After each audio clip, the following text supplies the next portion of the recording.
Welcome to Midlife Women Entrepreneurs, where you'll find real stories, practical strategies, and the mindset shifts you need for entrepreneurship. If you've ever felt like midlife was too late to launch a business, write a book, or chase a dream, think again. I'm Lynette Turner, your host, and I'm bringing you inspiring conversations and practical tips to help nudge you forward and keep growing in midlife. So let's jump in. Well, welcome Harry Abrahamson to Midlife Women Entrepreneurs. Right off the bat, we already know you're not a woman, but you and I met through the podcast and had a pre-call. I think you're going to bring a lot of wealth and knowledge around the financial aspects of life to the podcast. So I thought you'd be a great guest. So you're here and welcome. I'm going to hand the floor over to you. Thanks for having me on. I'm glad to be here today.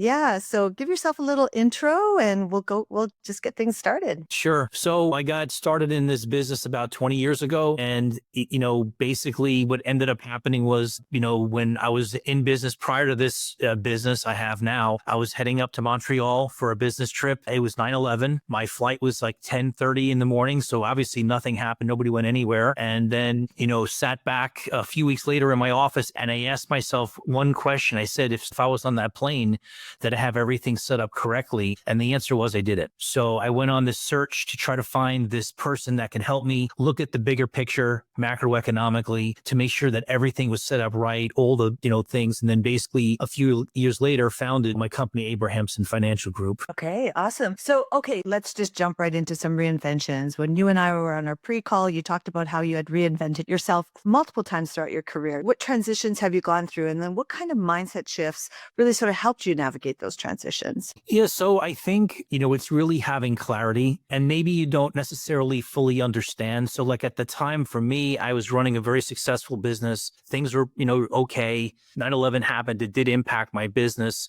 And then as I was kind of on this journey, trying to figure out, do I want to stay in this business? Do I want to do something else? Where's my passion? What's going to interest me? I started to think, I was doing quite well in business, but I was a little bored. And so I started to ask my current advisors questions. Hey, what do you do? How do you do it? How does it work? And started to kind of go on that journey. I didn't realize that at the moment, hey, a few years later, I was going to start the company. I didn't know that at the time. So I was just looking at and reevaluating things and asking myself questions, is this something I'm going to be interested in? Do I think that this is something that would be good for me? Can I be successful at this in this career? So even in the very, very beginning, when I transitioned and started, I still had my other business. This was kind of almost like a side hustle at the time. And, I realized this is pretty good. I kind of like this. And I started to learn a little bit more and develop and broaden that. So it's kind of interesting. I spent probably 15 to 20 years in another complete different industry and was on boards of directors. I was on groups in New York City. I was actually known in the industry to leave it, take a step into something brand new, no history, no track record, and learn and then build up the career that I have right now where I'm almost better than where I was in my previous life. So it's just, you're always kind of out there reinventing yourself, looking at new ways of what's going to stimulate you or drive you to success. Yeah, exactly. Do you think it's ever too late? I remember even when I was in my 30s, I was thinking, oh, I'd love to go back and get a psychology degree. I was always so curious about people and the way they think and stuff. And I kept thinking, oh my God, I'm way too old for that. I think now, oh my God, I should have. But so do you think it's ever too late to reinvent yourself? No, it's definitely not too late. There's a great book. It's called The Unpublished David Ogilvy. Okay. And this is a great story. David Ogilvy, who founded Ogilvy and Mather in New York City. He was a copywriter. Yeah. Yep. And what he did was at 55 years old, he founded Ogilvy and Mather at the time. He founded it at 55. I believe he was like a failed chef in Europe and he was just a mess in life and he admits it. And then what happened was on his 75th birthday, they were on a boat. And everybody that worked for the company at the time took and copied all his memos, and back then there was no real email in the very beginning of the time, but any kind of memo that went through the office, and they compiled it into this book and they gave it to him as a 75th birthday present of what he was able to accomplish and build. And today it's one of the biggest advertising agencies in the world. So and that really, in my mind, when I learned about the book in my 20s, I'm like, wow, 55, literally starting something from scratch and became the success that he was. So I definitely think it's any times, you can do anything at any time in your life. Right, just to put your mind to it. Yeah, no, that's a great story. I knew of him and I knew of Ogilvy and Mather, but I didn't know that he started that when he was 55. Wow, that's great. That's Yep. great. Okay, so let's pivot over to for women in their 50s who feel like they're late to the game when it maybe comes to saving or investing. I know you do work with a lot of women. So what would you say to somebody who was listening to this, they're in 50s and they feel like, holy cow, I haven't really got a lot of savings? If they are trying to establish something for themselves, and maybe they might even be an entrepreneur, or they're trying to make a living with a new occupation or a new career, what happens typically is people don't realize, but their highest rate of return is their ability to earn income, right? That's going to give you your highest rate of return. So it's not going to be a financial advisor or a product or an investment. And so you have to understand then, as an entrepreneur or business owner, you're trying to maybe find an occupation or a different career, that you need to try to establish some type of realistic save habit. And that's one of the biggest challenges for people, is just a simple save habit. So I use something called a WCA, a wealth coordination account. It's just a checking account for the most part. And every month you want to try to come up with a budget. So it could be as simple as $500 a month, right? Or $1,000 a month. So let's say you do $1,000 a month. Over the next year, technically there should be $12,000 in that bank account, right?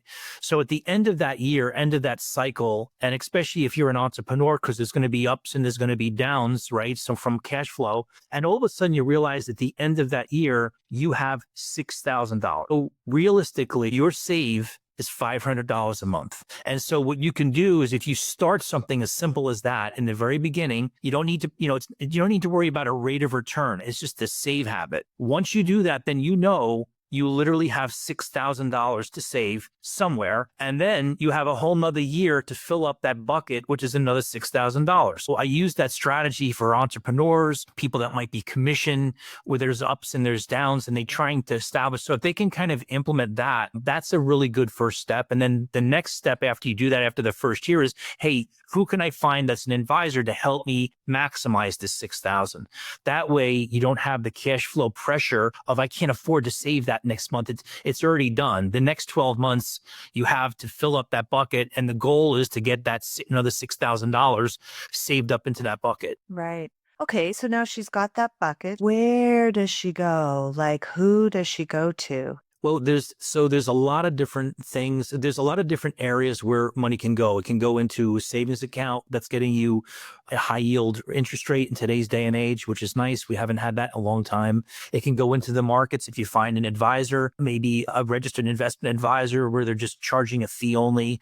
They can call up, Vanguard, Fidelity, if they're just getting started out to try to get the money in the markets. They can look at guaranteed products. Now, if the person's in their 50s, they may want to consider just different products that may come to mind. There are various guaranteed income products that are very, very helpful for people if they don't have a pension. It might be, just having long-term care is another thing, like, who's going to take care of that person. So there's limited budgets that people will have, but I always say something's always better than nothing. It doesn't always have to be perfect, So if you don't have a lot of money and you're getting up there, maybe you're 60, 62, and you realize it's just yourself, maybe look at a long-term care solution that fits your budget. It's not going to be perfect, but it'll be something. If that's not necessarily a priority, look at something else. It could be liquidity. Liquidity is an important thing to have in life. If there's an emergency, a problem, an unexpected event that popped up, all these things you want to factor into that overall plan or strategy, so that, you're doing the right thing with that 12,000 or that 6,000 or that $100,000 that you have. So what do you think the biggest thoughts that are going through their mind about saving? Like, I like that saving habit. Like, we all need to have saving habit. So don't worry about anything else. Just like, don't worry about what stocks you should be investing in and all that kind of stuff. Just get saving. And that's maybe, like in Canada, it would be a TFSA account that they might open where any kind of gain, and they could just probably put themselves into EFTs that they can put themselves into, different things like that. So give me an example of the different types of financial advisors out there. Yeah, so I'll give you a couple of good ideas. One, if you're looking at anything in the markets, like in the stock market, there are independent advisors that are out there. There's a company in America, I'm not sure if it's in Canada, called Fisher Investments. You see them on TV all the time, and they're basically just a fee only. They don't deal with anything else. There's no commissions. Then you may find another advisor that can handle your investments, but they're part of a broker dealer, and there could be commissions wrapped up into that in addition to fees. And again, a lot of these companies, they're all regulated. I think for the most part, people are going to be okay. It's all a matter of having a relationship. Okay. And understanding. Then also, in addition to that, there are advisors that understand insurance, and they understand different types of insurance, whether it's long-term care, whether it's maybe various annuities, whether it's life insurance, depending on the person's age. And so you could use all different tools. You just have to make sure, like, is this the right tool right now? So if you could find that person that can really handle all of these things, and then have a conversation and discuss, like, what are your needs, right? And needs are tricky because we live in a want world. It's one of my chapters in my book, Needs versus Wants. But you want to look at and say, okay, what are the things you want? And what are the things that we need to implement and put in place? And then ultimately create that plan to say, okay, what is the priority? Right? Just like if you're going to look at anything else and say, okay, if this is important to you, right? So a lot of times I'll talk about things with people like what makes sense emotionally and what makes sense financially are two different things, right? So even though interest rates got down below 3% at one point, right? When people retire, they don't want a mortgage, right? But 2.75% interest on a mortgage that you can use to deduct in America, that's a pretty good deal, especially if you have a pile of money to get rid of it. But emotionally, we were trained, don't have a mortgage in retirement. A mortgage is bad. So sometimes what makes sense financially might not make sense emotionally, and understanding the two. So you got to be able to reconcile that. And then as long as you can just say, okay, you know what, I know this makes sense financially, but I don't want it anyways. And then you eliminate that from the plan. So when you find your advisor, you want to be able to make sure they understand a lot of different things that are important to you. And if they don't, find another advisor that can complement it. And you can have maybe 2 or 3 different people on your team, so to speak, like, your own private board of directors meeting. Yeah. No, I really like that. That whole mortgage free thing. You're right. Like, it was such a, like, just pay off your mortgage, accelerate your mortgage payments. That's all I ever learned. Okay, how much can I afford? Okay, can I put some money down at the end of the year? And then you're like, okay, well, maybe I'm mortgage free, but now what? And so, and I think you're right. Like, when the interest rates were super low at, like, 2%, it was almost like getting free money. So why wouldn't you carry a mortgage at that time and use that money to invest in other things? So yeah, I mean, I think when you're starting to get into those types of situations, definitely the financial advisor, there is like the right one out there for you. But I think it can be a little intimidating going out and trying to find that person. But, I guess, like you said, just make a list of your needs and start interviewing. Really, it's probably just that easy. Absolutely. I think I've been asked a lot of times, when I'm working with someone that has a significant amount of money, like, what's the difference between working with someone that has, a lot of money? What's a lot of money? $45 million. Okay, that's a lot of money. 15 million, that's a lot of money, versus someone that maybe has like 200,000. Like, what's the difference? And the person that has a lot of money all the time, without a question, will sit down and talk to you and ask questions, and they have everything in place. Like, if you can imagine, and just reversing it and saying, okay, imagine you had $15 million, right? So if you have $15 million, the assumption is they have the best attorney, they have the best advisors, they have the best CPA, they have everything because they have 15 million. So it's perfect. But guess what? It doesn't work like that. They take the time to ask the questions, to meet the person, to talk to them. And then the people that don't have the money, they're the ones, they're afraid. They don't want to talk. They want to ask questions, and they should, because they're going to learn the same information that the person that maybe has that kind of money, the same strategies and ideas. If I'm sitting down and meeting with a person that has that kind of money, I'm giving the same advice I'm giving them to the person that's got $200,000. Same advice. So that if that person's out there, they can meet and talk to people. Oh, what do you do for a living? Oh, okay, you're in finance.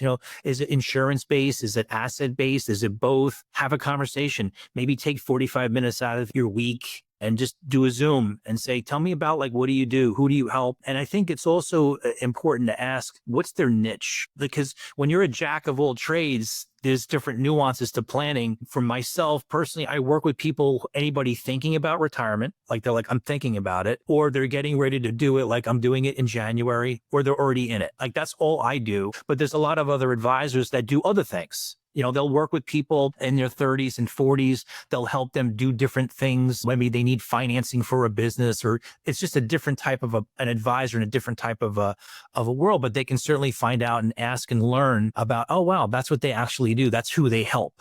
Right. Actually, okay, so that brings up two things I'm thinking about. One is you have mentioned before that you work with a lot of widows. What do you find is happening with women widows? Have they managed the money before? What happens if they haven't? Do you find that when it comes to a husband and wife team, who are you dealing with the most? So when I'm dealing with like a husband and wife, believe it or not, like I would say 60% of the time, the woman is the one making the decisions. That's typical. I'm not always, but they end up being the case. If I'm dealing with a widow, it's a combination. Sometimes it's a matter of education. You got to go back and start to explain how maybe they didn't have the experience that maybe their husband or partner was handling. So you have to make sure they understand certain things, certain dynamics that are important. And especially when you start to get into retirement, because there's three functions of money in retirement. And it's important to understand it. So the first function of money is income. So you need to make sure that this pile of money, or whatever one you designate, its job is to get you an income stream that you can rely on, right? The second function is liquidity, which is now money to touch, to use, maybe invest. So there's a difference between income and a rate of return. So when you understand, oh, wow, they're different, how does this work? So we spend the majority of our life in the wealth creation phase understanding rates of return, right? How did my money do? How is it growing? How is it performing? But once you transition out of people at work, wealth creation, to distribution, where now it's money at work, that money now has to do something. One, give you income so you can live and enjoy retirement. Two, there's liquidity for an unexpected event. Maybe you want to, invest it to get a rate of return. And then lastly is legacy. Right. And that's where the government's at work and they want to take the money. So you want to just kind of those three phases. So if I'm working with a widow, it's if they don't understand how retirement planning works, you'll have to explain, okay, you're going from people at work to money at work, and then the functions of money. And then ultimately, you want to be able to have an income stream that you can count on and rely on. In America, there's the Social Security system, pensions kind of gone away over time. And then sometimes people can create, like you can actually create the equivalent of a pension in retirement. And I'm working with people. I just got off the phone this morning with a widow. She's trying to figure out retirement planning for herself. She wants to not make a mistake. She knows that she's pulling too much money off of her account, and she just needs sustainable income to make sure she's okay. And that's really a matter of understanding the priorities of what she's going to need. And then the other component is over time. So the younger they are, there's other wealth eroding factors that can disrupt the future of retirement, because money today is a lot different than it is in 15 years from today. It's worth less. Okay, so let's shift from that to the idea of retirement when you are an entrepreneur. So that's really sort of the whole thing of Midlife Women Entrepreneur podcast, is we're talking about midlife women who are entrepreneurs who probably started their business a little bit later in life.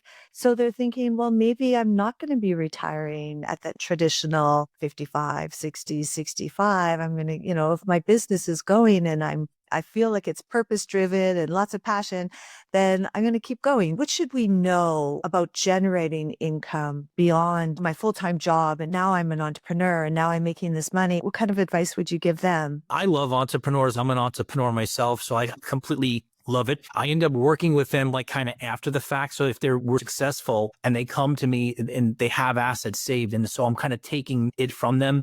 But I will say, like, if you're an entrepreneur today and you're trying to figure it out, that your highest rate of return will be your ability to earn. Right. Yeah. And hopefully you can be successful at your endeavor. Obviously, with new businesses, there's always risk, right? So there's always that challenge.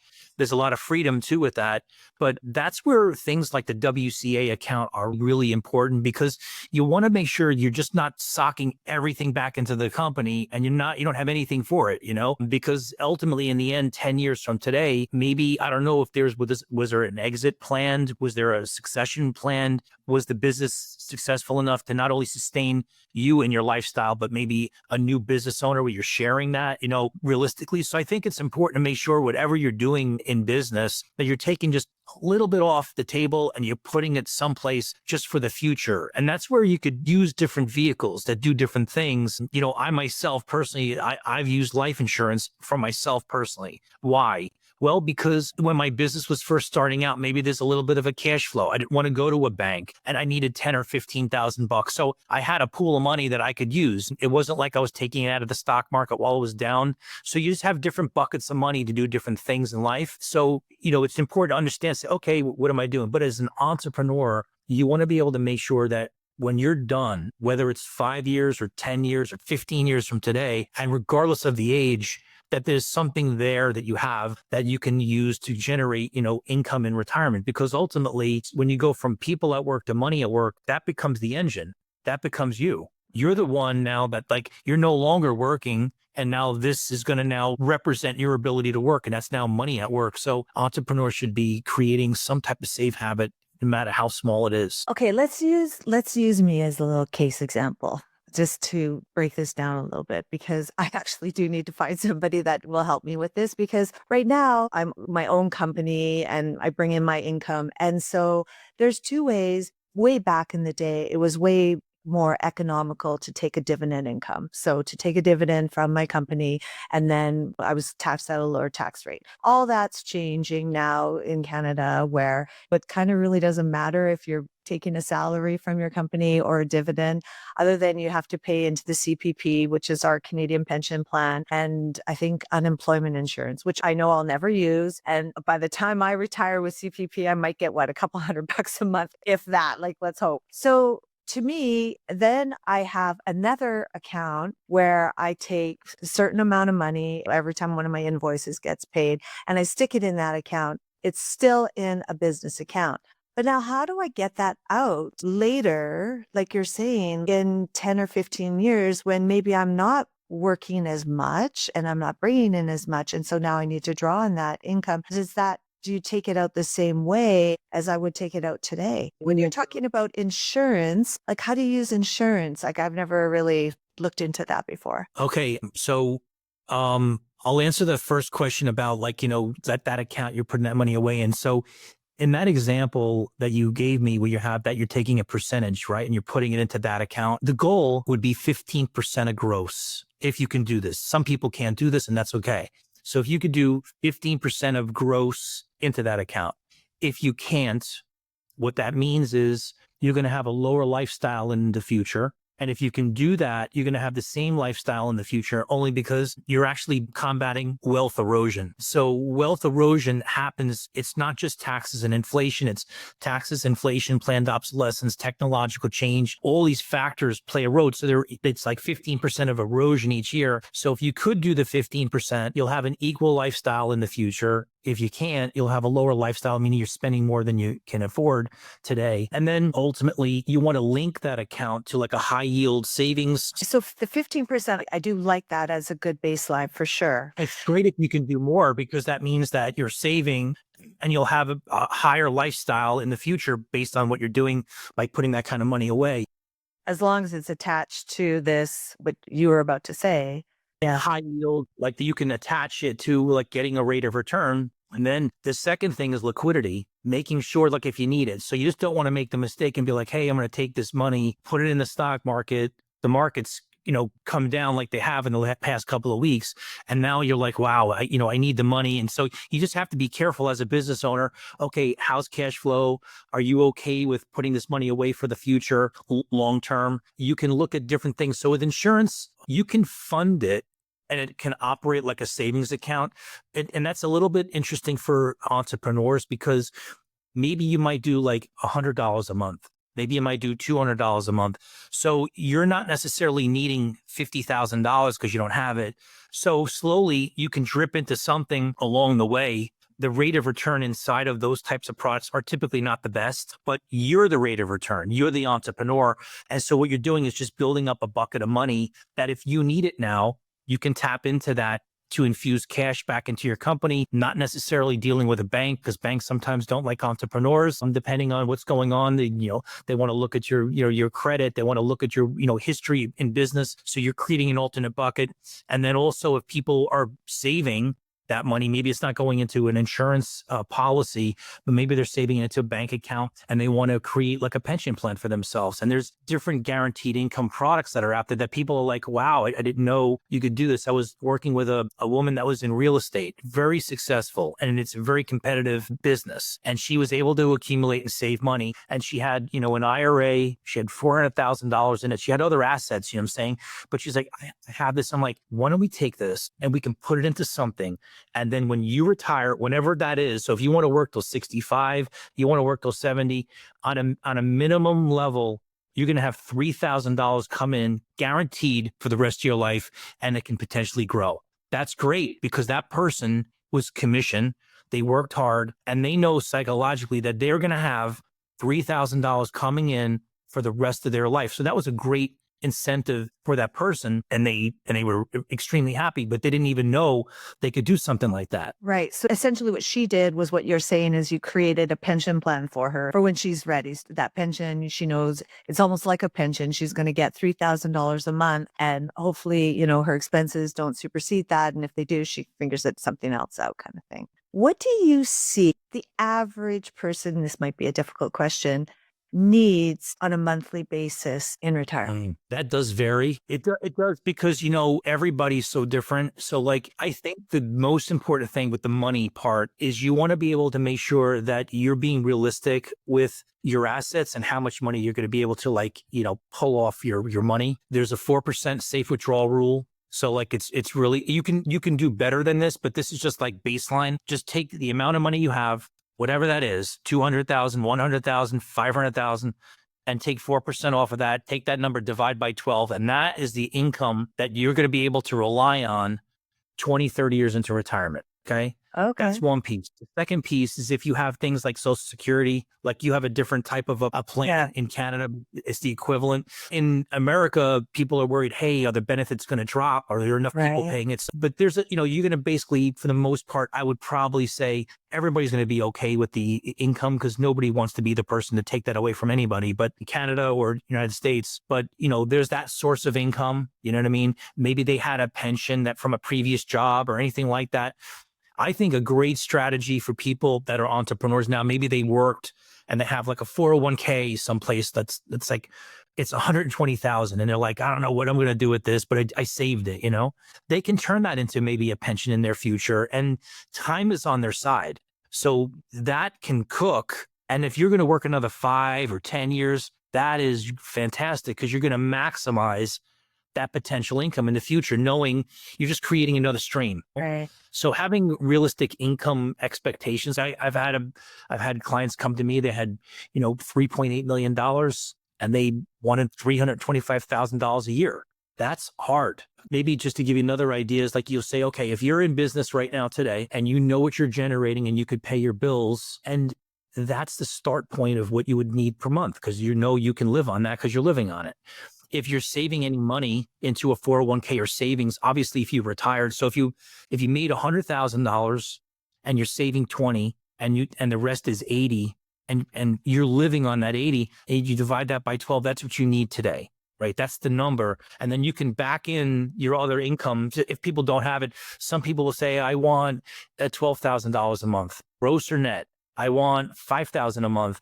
And I think if you start to get into that $5,000 a month number, it's a little tricky because it's not quite going to be enough, in my opinion. And it can work. You can do it, but you're not really doing the things that you want. And you have to be very careful because wealth erosion is going to really impact that $5,000, And so, you don't want to be sitting there, 82 looking back at your entrepreneurial career and go, geez, this is not quite enough money because of, everything increased over time. Right. I don't think we really got into the insurance part, and that I'm really curious. How do you use insurance as part of your retirement strategy? So one thing you have to be very careful of is that it can be a great strategy for someone, but you need to understand, like, you got to pay that premium. So that's the only challenge with those things. So the way it typically works, you can find the right kind of insurance company. It's got to be the right kind, mutual. And there's a reason for that. And then you establish a save habit. And in a way, it kind of gives you some structure, like I gotta save this money. I gotta save this money. And so that money goes away. And so there's a fascinating component to it, is because there's a death benefit that most people technically don't need, but you can add living benefits to this for yourself, long-term care, like other things that if you're going to take care of yourself, you can include. So it's serving a couple of different purposes. The other purpose is like it's going to have an accumulation component. And then in America, you can then borrow against it and it's tax-free. So it doesn't impact a lot of calculations. It doesn't impact IRMA, insurance. So it's almost like a Roth IRA, but it's in an insurance wrapper. It's very similar from a tax standpoint. The money that goes inside grows tax-free. You can access it via a loan, tax-free. And then people can structure it in a way where that's like a stream of income in their retirement. So between now and that point in time, as a business owner, you may need money. So if it goes into like a traditional 401k or IRA, it's kind of stuck in there, and you're putting it away for the future. So sometimes you could create a savings habit using an insurance product like that that's a little bit more flexible in the accumulation phase, because you may need it. I may need $5,000. I may need $10,000. So that's how people can do that. But, again, it's all, are you healthy? And typically as people get older, like my clients, they're past that phase. They're already retired, or they're thinking about it. Maybe they have medical issues or problems and they can't really bring that in. And in my book, Money Rules, I talk about how to use insurance and other products in unique ways. So it's literally laid out like, hey, this is how you can send your kids to college, and this is what you can do as a business owner. And there's different ideas and strategies kind of baked into a couple of chapters in the book. Okay, so let's lean into the book now. So the book is called Money Rules, and really it outlines the 9 principles to create wealth. So the book was kind of like revealing some of the strategies and tactics that anybody can implement themselves. And there's a lot of examples in there. So believe it or not, I'm thinking about writing a couple of different versions, like Money Rules for entrepreneurs and Money Rules for a millennial. And so because everybody's a little bit different, but I'll just give you, so the book is written with no guardrails. So I'll give you an example. Jennifer Lopez divorcing Ben Affleck, right? So in a normal couple, they're having a conversation, say, oh my God, we're getting a divorce. Can we afford for you to move out? Or how much can you afford? And it's a different conversation, right? But people with money, they're not having that conversation. Jennifer Lopez is like, should I buy an $80 million house or $120 million? Like, it's not a problem, And so the book was written for people that have money where they're making decisions. Okay. It's not, I can they afford. And so a lot of even the insurance strategies in the book, where normally with a regular person say, hey, by the way, this strategy works, but if you can't pay the premium, it's a problem. You know what I mean? Let's just talk about the premium. I actually meant to ask you that. So the premiums kind of would range like in like $1,000 a month, $2,000 a month, because this is kind of like is this like that old school cash surrender value insurance? Yeah, okay. And so those premiums, especially as you get older, will be quite high. Well, so you never want to do it that way. Okay. You want to always do it in reverse. So you always want to use a budget. Don't even worry about my age. Don't get into the insurance conversation, because that's where people get lost. Yeah. You just stick with a budget. So so this budget can be anything. So in America, you're limited to how much you can put in a Roth, right? So I think it's like $7,000. We're close to it. But if I go to a business owner that's successful and I go, if you could put any amount of money into a Roth, how much would you do?